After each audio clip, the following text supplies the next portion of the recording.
बातमी धाराशिवची आहे। धाराशिव जिल्ह्याला देखील पावसाचा तडाखा आहे। भूम परंडा या तालुक्यामध्ये पावसाची जोरदार हजेरी आहे। अनेक भागात जनजीवन विस्कळीत आहे। पावसामुळे छोटे मोठे तलाव फुटले आहेत। नदी नाल्यांना देखील पूर आहे। रस्ते बंद झालेले आहेत, त्यामुळे शाळांना सुट्टी आहे।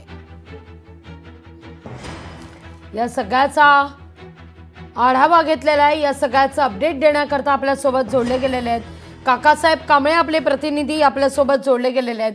काकासाहेब, आपण पाहतोय सर्वत्र पाणीच पाणी परिस्थिती आहे।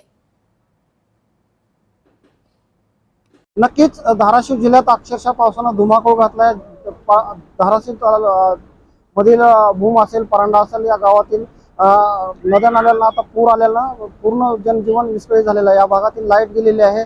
इंटरनेटची सेवा देखील बंद झालेली आहे। कालच NDRFचे जवान असतील, मिलिटरीचे जवान असतील, यांनी हेलिकॉप्टरद्वारे लोकांचं रेस्क्यू केलं होतं। एकूण 67 लोकांचं रेस्क्यू केलं आणि या भागातील शेतीचं या पावसानं प्रचंड मोठं नुकसान झाल्यानं काल या भागातील आमदार असतील तानाजी सावंत यांनी देखील या भागाची पाहणी केली। माजी आमदार राहुल मोठे यांनी या भागाची पाहणी केली आणि ओला दुष्काळ जाहीर करण्यासाठी आपण पुढे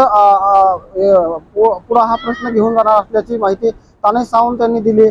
आणि आता या भागात अक्षरशः पावसानं थैमान घातल्यामुळे जनजीवन पूर्ण विस्कळीत झालेलं आहे। इंटरनेट बंद आहे, लाईट सेवा बंद झाल्यानं या भागातील जनजीवन आता विस्कळीत झालेलं आहे।